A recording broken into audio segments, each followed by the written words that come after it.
सुने कि दरोगा जी अंग्रेजा पानी के मोर भैया तोर भैया भाई पानी के मोर भैया तोर भैया भाई पानी के मोर भैया तोर भाई पानी के मोर भैया भाई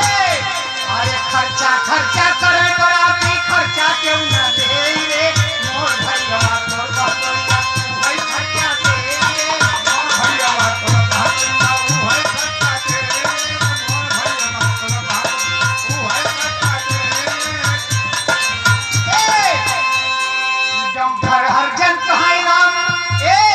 जम्फर हरजन कहाई बोल ठाकुर साहेब पे जाई हो कह के दरोगा चला गवा दुखिया के तेरा पहुंचाई हो कह के दरोगा चला गवा दुखिया के तेरा पहुंचाई हो कह के दरोगा चला दुखिया के तेरा पहुंचाई हो कह के दरोगा चला गवा सुनतई अंगार भाई ठाकुर के पजानिया सुनतई अंगार भाई ठाकुर के पजानिया सुनतई अंगार चले हम कहीं के साई बन के दुल्हनिया